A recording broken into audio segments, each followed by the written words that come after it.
Bagi seorang YouTuber, mengunggah video saja tidak cukup untuk mendapatkan banyak penonton dan banyak viewer. Kita perlu mengembangkan channel dan menggunakan cara-cara khusus agar video kita banyak ditonton.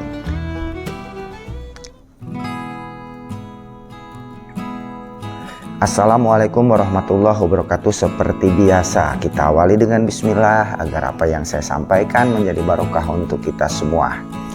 Sebelum kita membahas curhatan tentang cara agar video mendapatkan banyak penonton, perlu dipahami oleh semua YouTuber bahwa salah satu cara video kita banyak ditonton adalah dari hasil pencarian. Penonton mencari video dan menemukan channel kita. Menu pencarian ini akan menambah jumlah penonton selain dari subscriber kita. Tapi perlu kita ketahui bahwa YouTube merupakan mesin pencari nomor 2 di dunia setelah Google. Artinya YouTube memiliki traffic yang sangat besar. Jika video kita hanya biasa saja dan tidak memiliki cara khusus, mode pencarian tidak akan menemukan video kita. Selain itu juga algoritma YouTube akan berusaha menampilkan hasil yang paling relevan kepada pengguna. Hasil penelusuran yang dilakukan oleh penonton bisa berupa video yang terbaik sesuai dengan kebutuhan para penonton. Silahkan cari channel Anda dan cari video Anda. Jika memang hasil penelusuran tidak ditemukan atau masih memiliki ranking, maka selesaikan video ini. Jika para penonton masih mendengarkan suara saya, hal yang perlu dipahami ketika mode pencarian dilakukan adalah algoritma YouTube akan memberikan peringkat pada semua video yang sejenis yang dicari oleh penonton.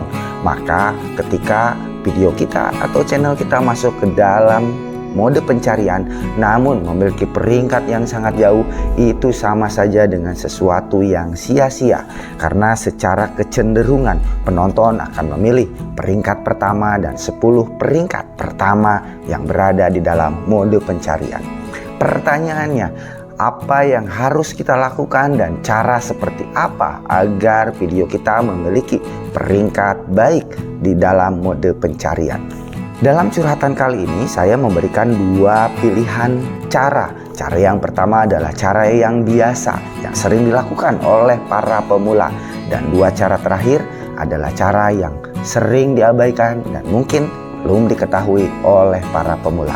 Cara yang pertama dan masuk ke dalam kategori biasa. Yang pertama adalah terus gunakan judul dan kata kunci yang tepat. Saya ulangi, judul dan kata kunci yang tepat.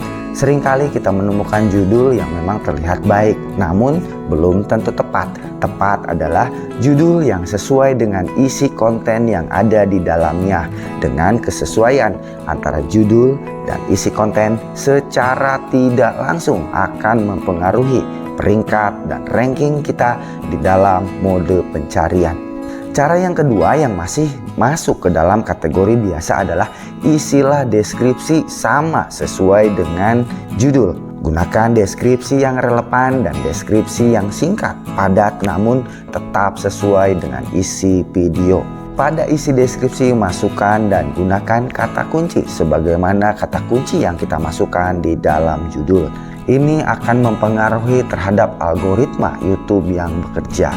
Dan hal ketiga yang masih biasa adalah penggunaan tag. Tag seringkali dibuat asal-asalan. Gunakanlah tag yang sesuai dengan judul dan deskripsi. Cari tag-tag yang relevan dan tag-tag yang mungkin dicari oleh penonton. Dengan memasukkan tag yang sama dengan kata kunci yang digunakan oleh penonton dalam mencari sebuah video, itu lagi-lagi akan mempengaruhi algoritma yang bekerja. Dan tips yang terakhir yang masih dalam kategori biasa yang sering kita lakukan adalah gunakanlah thumbnail yang menarik. Judul yang baik, deskripsi yang lengkap, tag yang tepat, dan thumbnail yang menarik itu adalah hal biasa. Namun kita pemula masih menganggap dan masih menyepelekan hal-hal tersebut. Jika kita memang sudah berupaya dan memaksimalkan 4 poin tadi dan hasilnya belum mumpuni, artinya upaya kita belum maksimal. Terus lakukan perbaikan judul, gunakanlah judul yang tepat, deskripsi yang singkat dan padat, tag yang lengkap, serta thumbnail yang menjebak. Pada curhatan terakhir, saya akan memberikan 3 tips yang sangat jarang digunakan oleh pemula. Padahal tips ini sangat mempengaruhi terhadap performa dan dapat meningkatkan peringkat video dan channel kita di dalam mode pencarian. Hal yang jarang dilakukan yang pertama adalah kita jarang membuat nama file video sama dengan nama judul. Sesuaikanlah nama file video yang akan kita unggah dengan judul yang akan kita tentukan. Artinya, siapkanlah judul, siapkanlah nama file sebelum kita mengunggah video.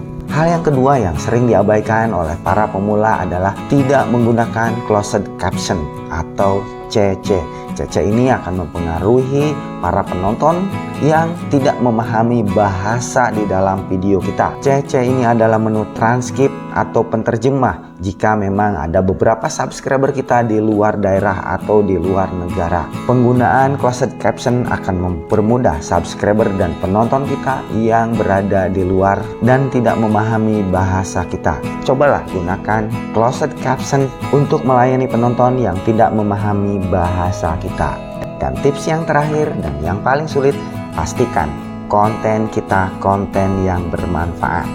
Teruslah berupaya memperbaiki video kita agar memberikan dampak dan manfaat yang luas untuk para penonton. Bisa berupa hiburan, bisa berupa informasi, bisa berupa tips, tutorial, atau video-video sejenis. Ciptakan sesuatu yang menyenangkan dan hal-hal yang memberikan keuntungan kepada para penonton. Ketika channel kita bisa bermanfaat, maka 6 tips yang lain akan terkalahkan dengan satu konten yang bermanfaat. Majulah Indonesia, majulah YouTuber pemula. Dirgahayu bangsaku. Assalamualaikum warahmatullahi wabarakatuh.